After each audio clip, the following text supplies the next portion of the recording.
마태복음 8장 27에서 38절 말씀. 예, 조금 낮춰주셔도 될 것 같아요. 예. 자, 우리 27절에서 38절까지를 조금 길지만은 우리 함께 다 같이 합독하도록 하겠습니다. 시작. 예수와 제자들이 빌립보 가이사랴 여러 마을로 나가실새 길에서 제자들에게 물어 이르시되 사람들이 나를 누구라 하느냐? 제자들이 여짜와 이르되 세례 요한이라 하고 더러는 엘리야 더러는 선지자 중에 하나라 하나이다. 또 물으시되 너희는 나를 누구라 하느냐? 베드로가 대답하여 이르되 주는 그리스도시이다 하며 이에 자기의 일을 아무에게도 말하지 말라 경고하시고 인자가 많은 고난을 받고 장로들과 대제사장들과 서기관들에게 버림받아 죽임을 당하고 사흘 만에 살아나야 할 것을 비로소 그들에게 가르치시되 드러내놓고 이 말씀을 하시니 베드로가 예수를 붙들고 항변하며 예수께서 돌이키사 제자들을 보시며 베드로를 꾸짖어 이르시되 사탄아 내 뒤로 물러가라. 내가 하나님의 일을 생각하지 아니하고 도리어 사람의 일을 생각하는도다 하시고 무리와 제자들을 불러 이르시되 누구든지 나를 따라오려거든 자기를 부인하고 자기 십자가를 지고 나를 따를 것이니라. 누구든지 자기 목숨을 구원하고자 하면 잃을 것이요 누구든지 나와 복음을 위하여 자기 목숨을 잃으면 구원하리라. 사람이 만일 온 천하를 얻고도 자기 목숨을 잃으면 무엇이 유익하리요? 사람이 무엇을 주고 자기 목숨과 바꾸겠느냐? 누구든지 이 음란하고 죄맞은 세대에서 나와 내 말을 부끄러워하면 인자도 아버지의 영광으로 거룩한 천사들과 함께 올 때에 그 사람을 부끄러워하리라. 아멘. 이제 사순절 기간을 이제 지나가고 있습니다. 예, 우리가 이제 북시어도 하고 이제 준비 중에 있고, 그리고 우리가 이제 지금 여러분들이 하고 계시는 필사도 하고 있고, 예, 근데 지금 이렇게 옆에서 보면은 이렇게 부익부 빈익빈이 좀 간간한 것 같아요. 여기는 성도가 꽉 차 있고요. 여기는 간사님 혼자 계십니다. 자리가 예, 이제 방금 새신자가 아니죠. 지금 새로 초대받은 공령이 막는 들어가서 예. 자, 아마 오늘 말씀은 우리가 교회를 다니면서 아마 많이 들어봤던 말씀과 그 내용 중에 하나일 겁니다. 예수님이 제자들과 함께 빌립보 가이사랴의 여러 마을을 다니시면서 이제 제자들에게 먼저 물어보시는 거죠. 야, 사람들이 나에 대해서 뭐라고 얘기하니? 라고 물어봅니다. 근데 이 부분은 사람에 대한 평가를 이렇게 궁금해하신 게 아니고요. 자, 사람들이 어떠한 믿음으로 나를 바라보고 있느냐를 물어보신 거예요. 자, 그 사람들이 뭐라고 합니까? 우리 28절에 제자들이 여짜와 이르되 세례 요한이라 하고 어떤 이는 엘리야, 어떤 이는 그냥 선지자 중에 하나라고 이야기합니다. 그래, 세상 사람들은 나하고 조금은 거리가 있는 사람들은 나를 선지자나 엘리야나 세례 요한 정도로 보는데 그러면 너희는 나를 누구로 생각하니? 라고 물어보시는 거예요. 그러니까 사람들이 궁금해하는 것도 있지만 사람들과 예수님과의 관계는 깊이가 있진 않죠. 그죠? 관계성이. 그런데 제자들과 예수님과의 관계성은 깊이가 조금 더 남다르겠죠. 자, 그러면 깊이가 없는 사람들은 나를 그냥 하나의 선지자 정도로 보는데 그러면 나와 깊이 지금 관계를 맺고 있고 내가 행했던 수많은 기적과 이사와 표적을 본 너희는 나를 누구로 생각하니? 라고 물어보시는 거예요. 우리가 신앙생활을 하다 보면은 하나님 앞에서 이런 질문할 때 있지 않습니까? 하나님, 당신은 누구십니까? 라고 질문한 적 없으십니까?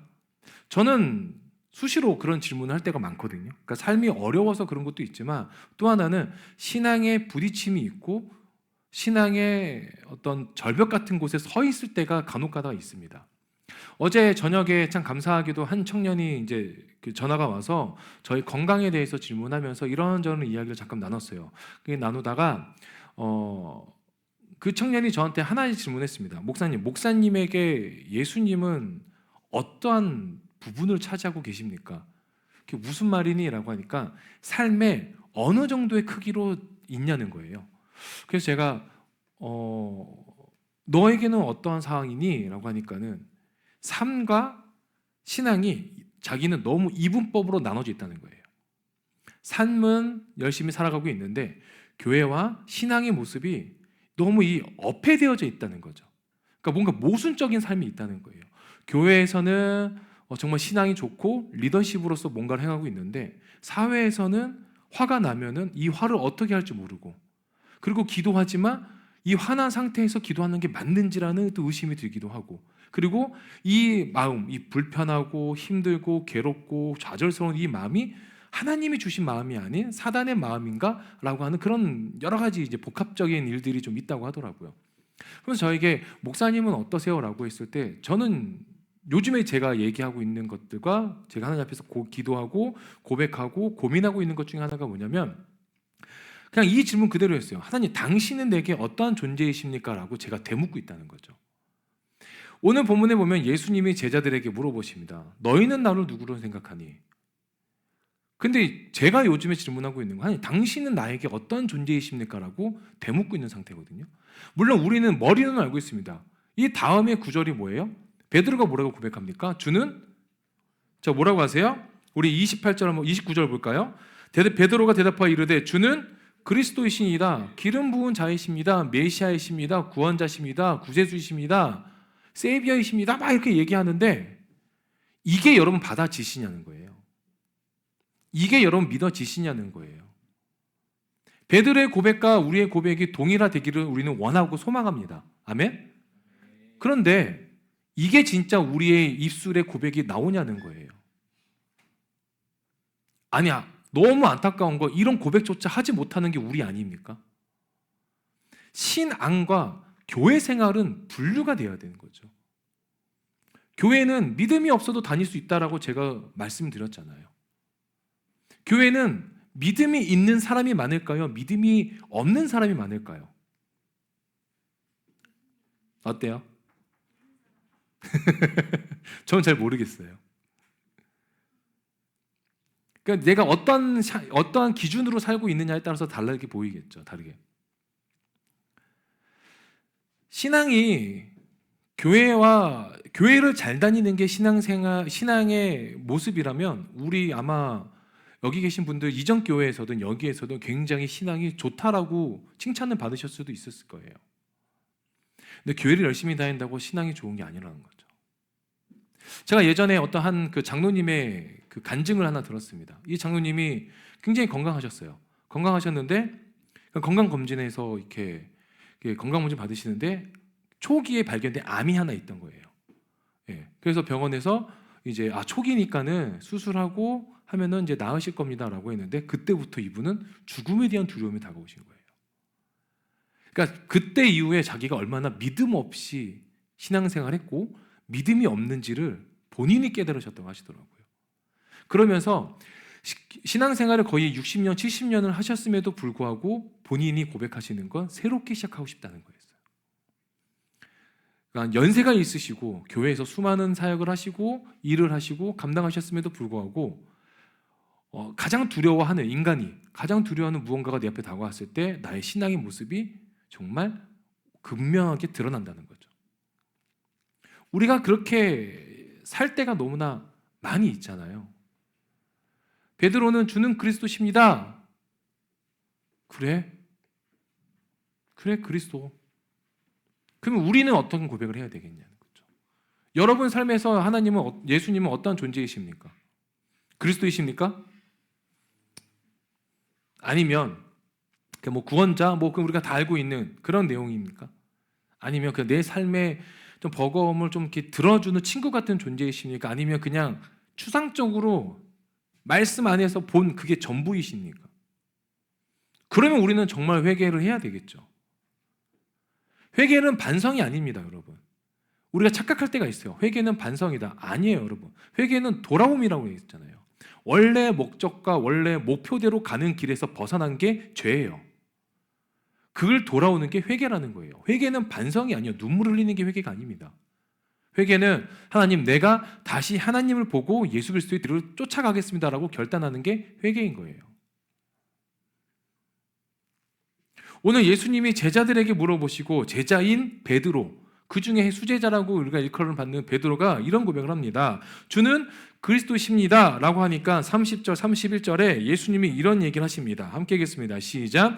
이에 자기의 일을 아무에게도 말하지 말라 경고하시고 인자가 많은 고난을 받고 장로들과 대제사장들과 서기관들에게 버림받아 죽임을 당하고 사흘 만에 살아날 것을 비로소 그들에게 가르치시되.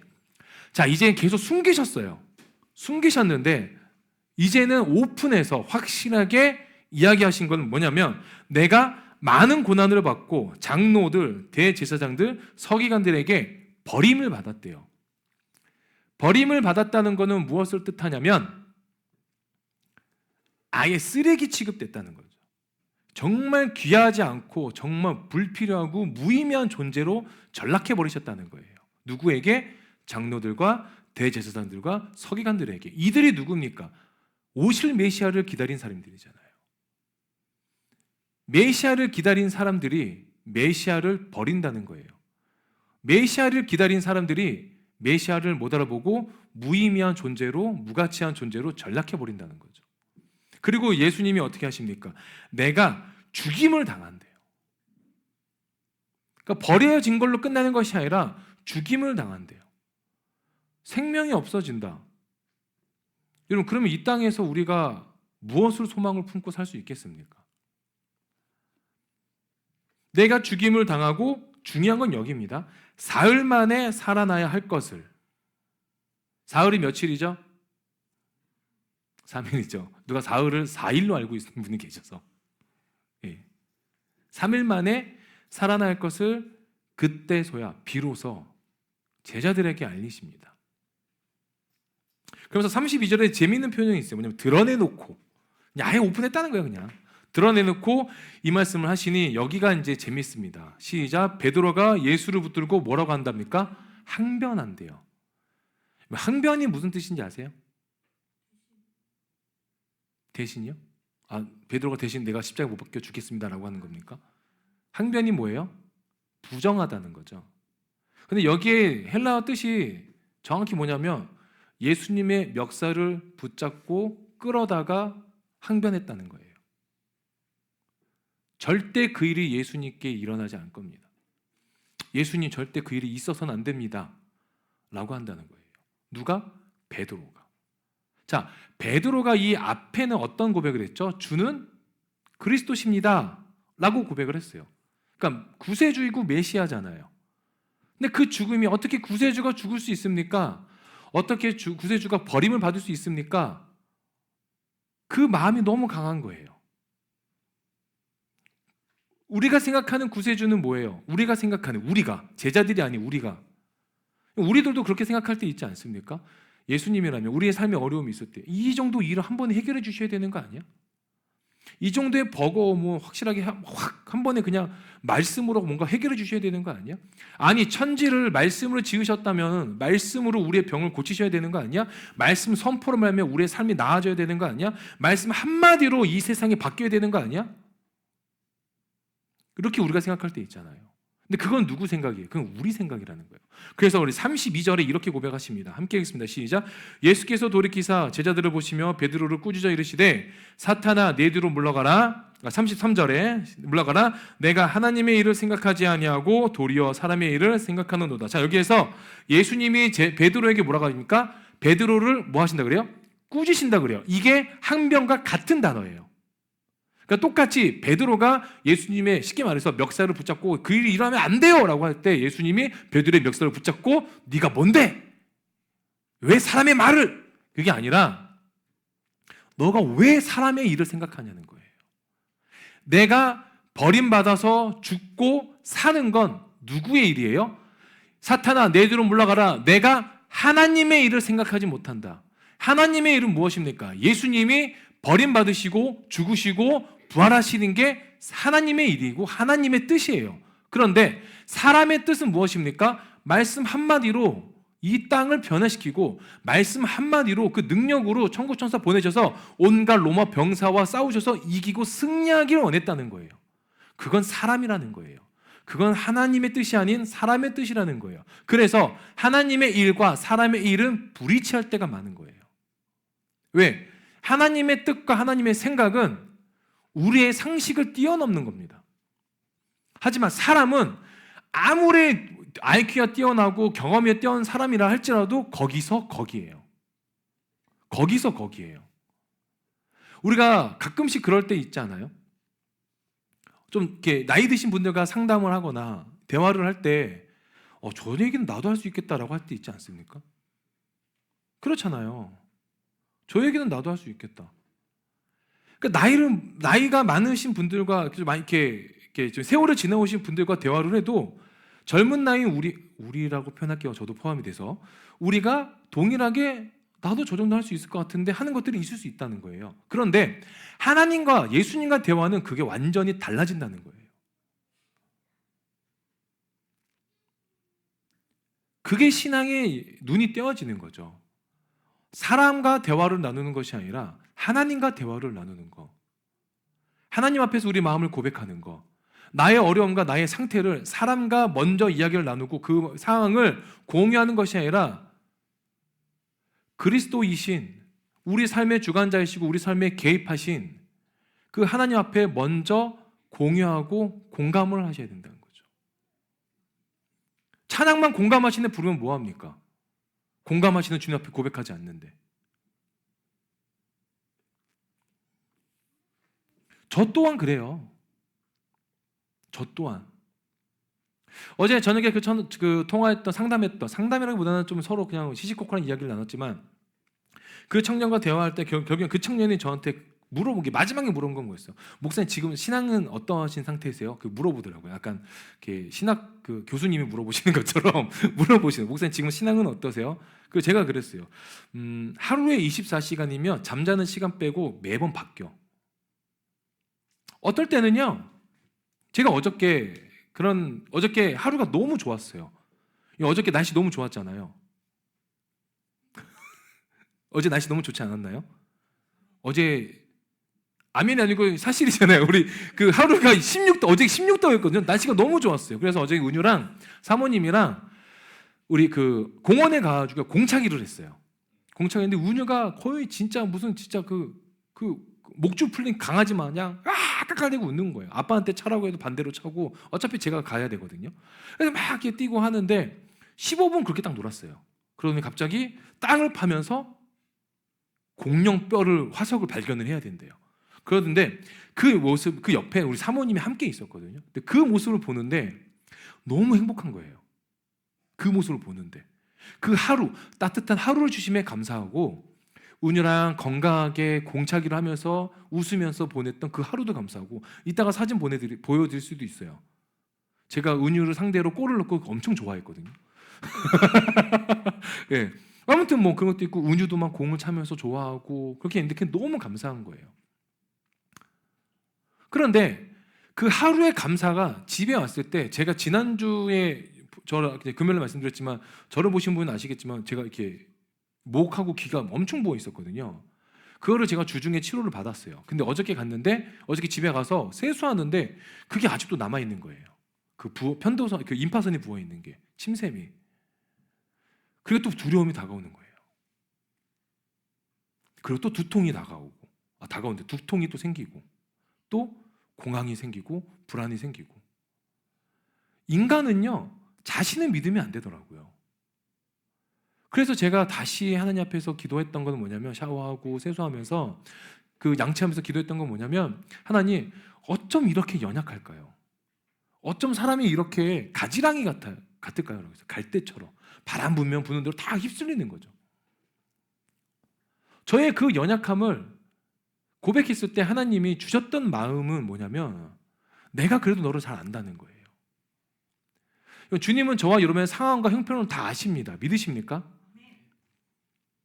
그래서 주님이 물어보신 거예요. 그럼 너희는 나를 누구로 생각하냐는 거예요.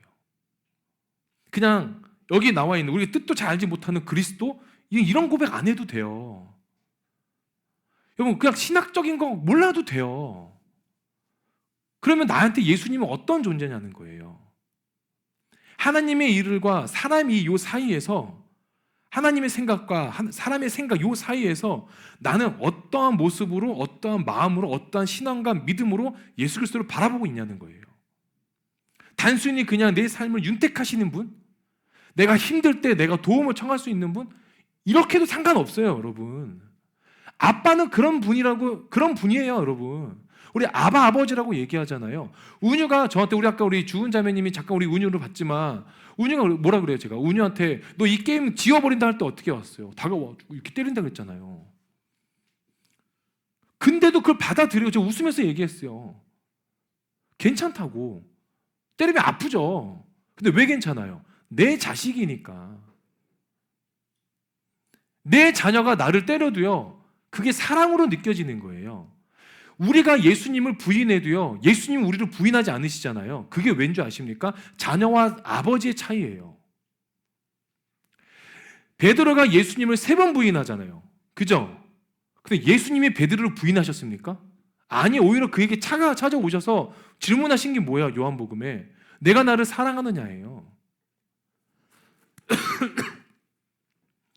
그러니까 여러분, 신학적인 거 몰라도 돼요. 그런데 인간적인 생각은 하지 말자는 거예요. 인간적인 생각이 뭐예요? 눈앞에 있는 현실을 본다는 거예요. 베드로가 바라봤을 땐, 제자들이 바라봤을 때 지금 예수님이 잡히시고 버림받으시고 죽으시고 이게 문제가 아니라 예수님 메시아시니까 지금 당장 천국천사 보내달라는 거예요. 지금 당장 그 능력을 행해지면, 아니 그걸 보는 모든 사람들이 믿을 거 아닙니까? 왜 머리도 끝도 없이 다니십니까? 왜 그 돈 한 푼 없이 다니십니까? 한 번에 모여서 한 번에 행하시면 되잖아요. 그건 인간의 뜻이라는 거예요. 하나님의 뜻은 그게 아닙니다.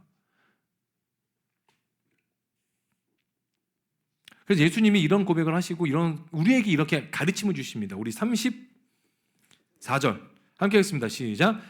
무리와 제자들을 불러 이르시되 누구든지 나를 따라오려거든 자기를 부인하고 자기 십자가를 지고 나를 따를 것이라. 자, 자기 부인이라고 우리가 제일 많이 들어봤죠.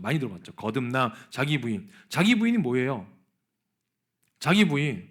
나라는 존재에 대한 의식이 사라지는 걸 얘기하는 게 아니에요, 여러분. 내 가치관이 사라지는 거예요. 예전에 내 모습이 사라지고 내 그 모습이 십자가에 못 박힘으로 인하여서 내가 이제 예수와 함께 사는 거예요. 이게 자기 부인이지, 나는 아무것도 못해, 나 아무것도 아닙니다, 이런 존재감이 아니에요. 이런 감정을 얘기하는 게 아닙니다. 자, 우리 로마서 6장 6절 함께 보기 원합니다. 로마서 6장 6절.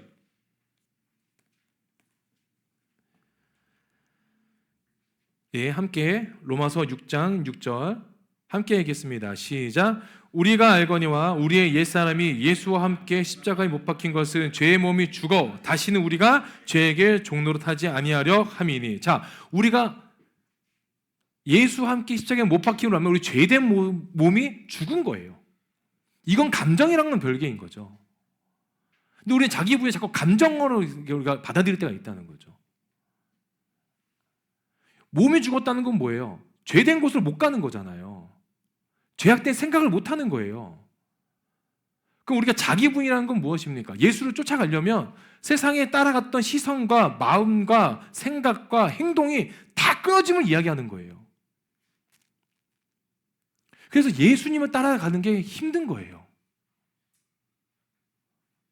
그래서 우리 함부로 고백하면 안 되는 게 뭡니까? 주님 어디든 보내주십시오. 진짜 어디든 보내시거든요. 얼마나 힘든지 아세요?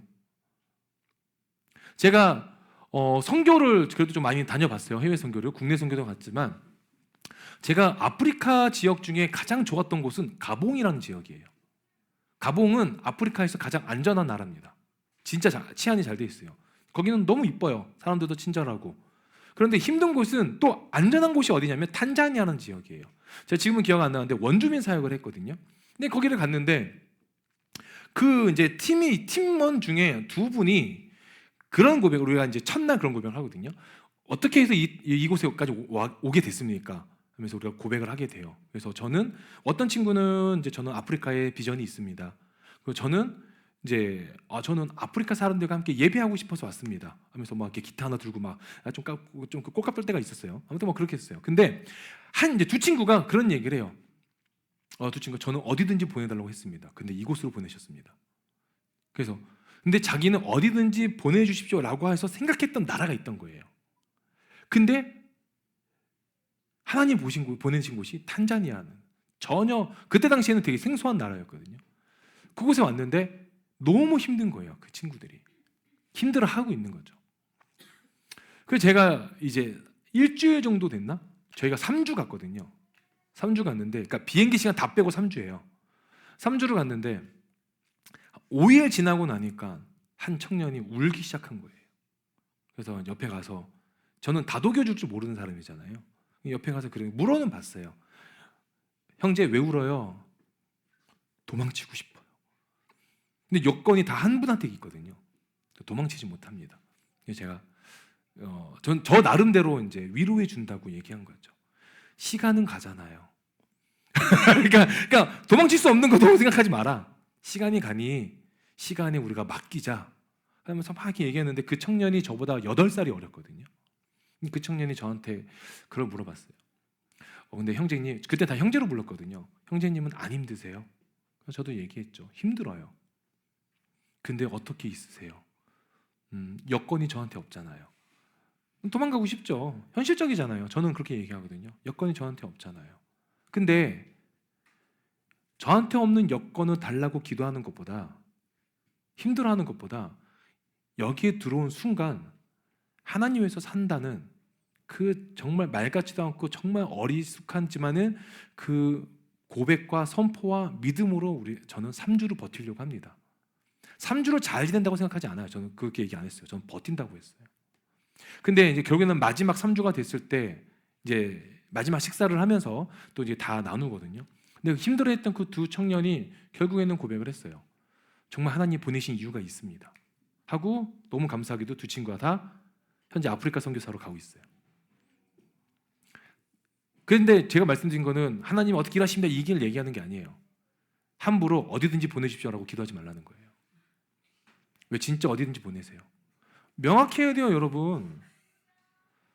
명확해야 되지 않겠습니까? 하나님 저 어디든지 보내주십시오. 근데 갔는데 나는 예를 들어서 찬양 사역의 비전이 있는데 어디를 갔는데 전혀 생뚱맞은 새신자를 이렇게 케어하는 데를 들어가 봐요. 마음이 힘들겠죠. 물론 하나님이 보내는 어느 곳에서든 봉사하고 헌신하면 돼요. 근데 감정까지 속이지 말라는 거예요, 여러분. 힘들면 힘들다고 말을 하세요. 저는 찬양 사역의 비전이 있는데, 제가 요즘에 그렇게 하나님 앞에서 고백을 하고 있거든요. 저는 찬양 사역을 하고 싶습니다. 예배 사역을 하고 싶습니다. 그런데 저의 모습을 보면 예배 사역은 좀 별개인 삶을 살 때도 있어요. 그 사역을 할 때도 있고. 그럼 저는 뭡니까?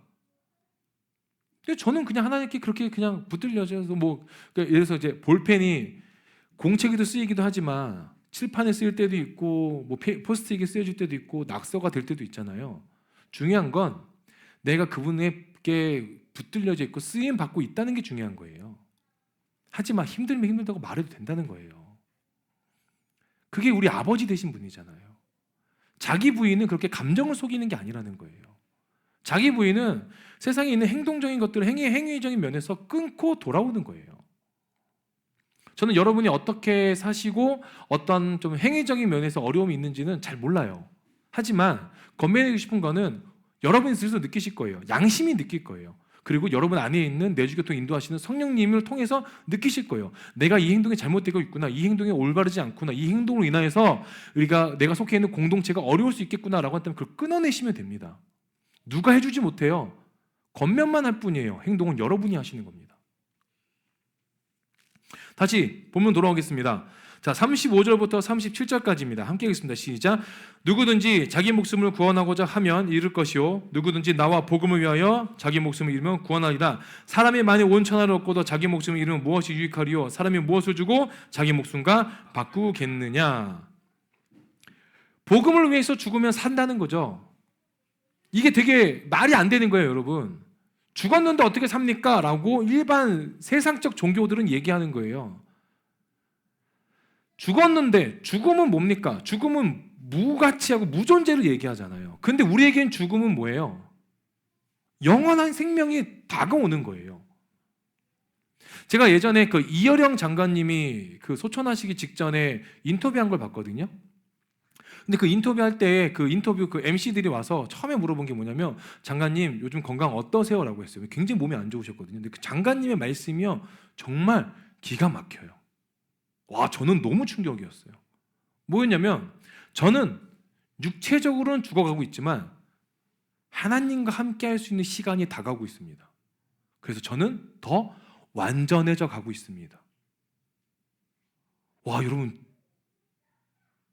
정말 엄청난 고백이지 않습니까? 저는 더 완전해 가고 있습니다. 제가 존경하는 목사님 중에 그 팀 켈러 목사님이 이제 몇 해 전에 소천하셨어요. 근데 그 목사님도 그 기도 제목을 나눴죠. 그 팀 켈러 목사님은 췌장암으로 돌아가셨거든요. 근데 그 이야기를 듣고 많은 분들이 기도 제목을 나누고 이렇게 나눌 때 팀 켈러 목사님이 그때 쓰신 책이 죽음에 관하여라는 책이거든요. 근데 그 책 내용 중에 그런 내용이 있어요. 뭐냐면 그 책 내용인지 아니면 그 인터뷰하신 건지 모르겠는데 어떤 이야기를 하셨냐면 나는 더 주님과 가까이 하고 있습니다. 죽음이 다가오니까 더 주님에 대해서 갈급해지고 간절해지고 더 피부적으로 현실적으로 느껴지신다는 거예요. 우리에게 죽음은 끝이 아니라 영생임이고 구원입니다. 믿으십니까? 그래서 두려워하지 말라는 거예요. 그래서 우리가 오늘 일라이라는 영화를 보실 거예요. 그 내용도 아시면 여러분 옛날에 우리가 보신 분 아시겠죠? 머신건 프리처라는 영화 아십니까? 예, 머신건 프리처 실화입니다. 우리 교회에서 봤어요, 여러분. 예, 머신건 프리처라는 영화인데요.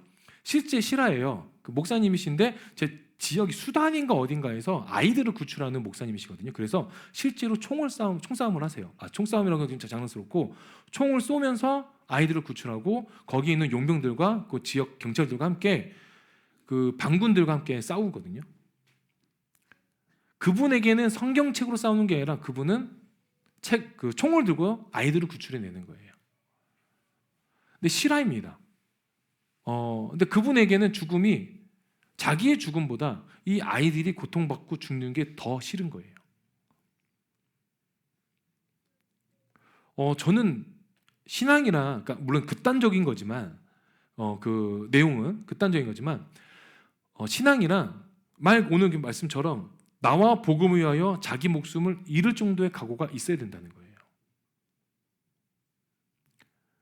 목숨까지 우리가 내놓는다고 하잖아요. 제가 얼마 전에 유튜브 쇼츠를 봤는데 어떤 되게 대형 찬양팀에서 그 찬양하더라고요. 나의 생명 주님께 드리니 주 영광 위하여 사용하옵소서. 나의 생명을 드리니 이렇게 탁 찬양을 하는데 이게 찬양의 가사와 그 찬양으로 끝나면 안 되잖아요. 그러니까 우리가 부르는 찬양과 세상적 노래의 가장 차이점이 뭡니까? 찬양은 선포라고 하잖아요. 그 선포대로 살아야 되지 않겠습니까? 저는 그래서 찬양할 때 그런 찬양을 잘 안 골라요. 쉽지 않아요. 제가 아까도 이번 주에 이제 그 찬양할 곳이 있어서 콘티를 짰는데 딱 눈에 들어오는 찬양이 있었는데 제가 계속 거절했어요. 주님 말씀하시며. 저는 결국에는 안 썼습니다. 근데 몰라요. 또 주중에 어떻게 하실지. 여러분 아깝죠. 힘들고 내 삶을 내어드린다는 것 자체가. 그런데 하나님은 우리를 위해서 독생자를 내어주지 않으셨습니까? 이 사순절 기간 동안 그것만 하나 느끼시면 돼요. 그게 저는 전부라고 믿고 있습니다. 신학적인 거 물론 저도 공부하고 있지만 잘못된 거 알려드리면 안 되니까 공부하고 있고 뭐 하고 있지만 가끔 저도 어렵고 힘들고 이걸 내가 왜 하고 있나 또 내가 잘못 알고 있었구나 하는 것들도 있어요. 그런데 그것보다 더 중요하게 여기는 거는 내 안에 계신 예수 그리스도가 어떠한 존재인지를 까먹고 살 때가 너무 무서워요. 내 안에 살아계셔서 역사하시고 함께하시고 개입하시고 내 삶을 주관하시는 그분이 느껴지지 않으면 내가 하고 싶은 대로 사는 거죠. 내가 바라보고 싶은 대로, 내가 말하고 싶은 대로. 그게 너무 부끄러워지는 거죠. 저는 여러분이 생명 다해서 주님을 고백하시기 소망합니다. 진짜예요, 여러분. 그래서 우리 오늘 마지막 절이 이런 고백을 합니다. 자, 38절 함께 읽겠습니다. 시작. 누구든지 이 음란하고 죄많은 세대에서 나와 내 말을 부끄러워하며 인자도 아버지의 영광으로 거룩한 청사들과 함께 올 때에 그 사람을 부끄러워하리라. 이 말씀이 저는 어떤 말씀과 오버랩됐냐면 우리 지난주에 어떤 교회를 한번 알아봤죠? 지난주에 우리 설교 어디였죠? 라우디게 교회의 책망 중에 하나가 뭐예요? 예수님이 뭐라고 하시죠? 너희가 차든지 뜨겁든지 아니하면 내가 너희를 토해버린다고 하시잖아요. 오늘 말씀이 뭐예요? 너희가 내 말을 부끄러워하면 나도 너희를 부끄러워하겠다는 거예요. 근데 여러분 참 재미있는 건 뭐냐면요, 38절 전반절에 이런 말씀이 있어요. 누구든지, 보세요, 누구든지 우리를 모두 얘기하는 거죠. 그런데 어디를 얘기하냐면 이 음란하고 죄 많은 세대, 지금을 얘기하는 거예요. 지금이 얼마나 음란하고 죄가 많고 죄가 망연하고 죄인지도 모르고 우리가 살아갈 때 있지 않습니까? 지금 이 세대에서 너희가 내 이름을 부끄러워하고 나를 부끄러워한다면 내가 장차 올 그때에 나도 너희를 부끄러워한다는 거예요. 여러분, 아버지가 자녀를 부끄러워한다는 게 얼마나 쪽팔린 줄 아십니까? 마무리 좀 할게요. 제가 이제 자녀를 키우면서 우리 아까 오늘 오랜만에 예은 자매가 갔잖아요. 우리 한 2년 전에 왔던 친구인데 그 친구가 결혼한다고 왔어요. 이런저런 얘기 나누고 또 많은 걸 나눈 건 아니지만 나누고 또 주중에 또 결혼을 앞두고 있는 또 어떤 청년들과 또 대화를 나누고 또 제가 좀 많이 했네요. 주중에 또 한 청년은 또 소개팅했다고 전화 와서 목사님 이 남자 놈을 어떻게 될지 모르겠어요. 그래가지고 전화가 오고 이렇게 했는데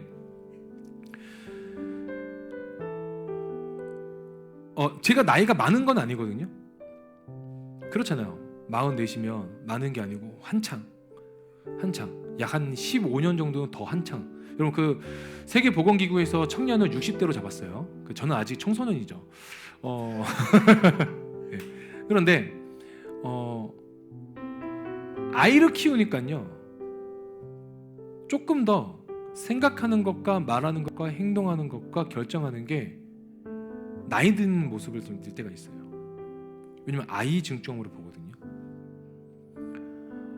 근데 또 저는 아이가 하나니까는 또 그럴 수 있으면 둘, 셋, 넷, 다섯 키우시는 분들께 모든 선택도 다 달라요. 저는 우리 아이한테 뭔가를 줄 거를 주면서도 제 거를 좀 생각합니다.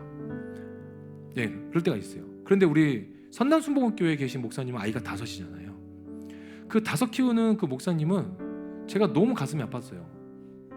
겨울에 이불 맨투맨티 하나가 없으신 거예요. 다 아이한테 양보하신 거예요. 겨울에 입을 패딩 하나가 없으신 거예요. 아이를 키우려고, 교회를 사역을 감당하려고, 없는 재정에 뭔가를 더 해보려고, 하나님의 일을 앞에서 그 일을 감당해 보시려고.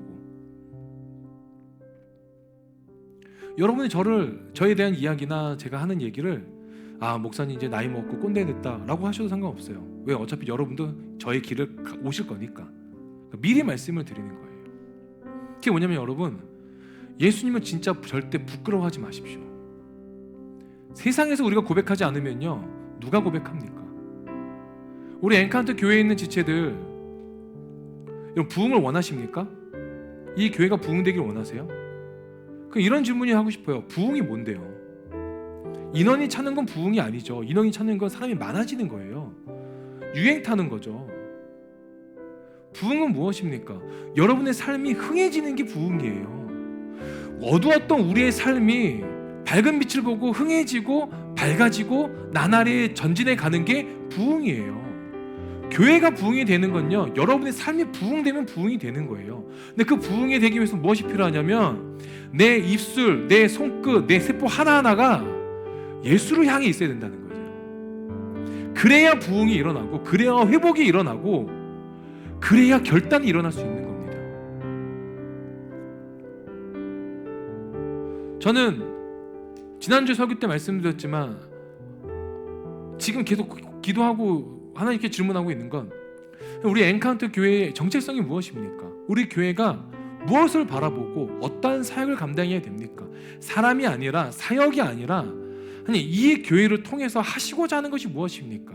각각의 다른 삶을 살아왔던 우리가 모였는데 각각의 이미지가 다르고 성향이 다르고 성격이 다르고 부딪힘이 있는 우리가 이 자리에 모였는데 도대체 우리를 통해서 하시고자 하는 것이 무엇입니까? 그냥 우리끼리 모이기를 원하십니까? 아니면 너무나 엉망이고 정말 보잘것없는 우리라도 하나님 쓰기를 원하십니까? 쓰신다면 어떻게 어떠한 모습으로 쓰기를 원하십니까? 제가 계속 기도하고 있어요. 그걸 모르겠어요. 저도 나조차도 모르겠고 나를 어떻게 하시고자 하는 것도 모르겠어요. 그런데 딱 하나 알아요. 너희 입술에 예수를 버리지 말라는 거예요. 너희 삶 가운데, 상문아 너희 삶 가운데, 엔카운터 너희 교회 가운데 예수를 포기하지 마라. 예수를 버리지 말라. 예수의 삶을 따라가는 삶을 곁따라는 거예요. 그러면 나머지는 따라온다는 거예요. 저는 그렇게 우리의 정체성을 찾아가기 소망합니다. 또한 그렇게 여러분의 삶의 정체성을 찾고 보기를 원합니다. 아멘. 말씀 이제 정리하겠습니다. 진짜 건면합니다. 진짜 건면합니다. 여러분의 생각과 하나님의 생각은 다릅니다. 우리의 일과 하나님의 일은 다릅니다. 그걸 인정하십시오. 그걸 인정하는 게 먼저예요. 눈에 보이는 현실을 뛰어넘으십시오. 제가 요즘에 고백하는 게 있습니다. 하나님, 이 육신에 대한 소유권은 내가 아닌 하나님께 있습니다. 저는 무서워요. 두려워요. 현실에서 말씀드리는 거예요. 무섭고 두렵고 떨립니다. 병원 가는 게 항상 무서워요. 그 누가 아프다고 전화 온 것도 두려워요. 그 두려운 이유는요, 내가 기도하지 않아서 아픈 게 아닐까? 내가 조금 더 열심히 여러분을 섬기지 못해서 여러분이 힘든 거 아닐까? 내가 조금 더 여러분에게 뭔가 말해주지 못해가지고 여러분이 잘못된 선택을 한 거 아닐까라는 자괴감이 들어서 힘들어요.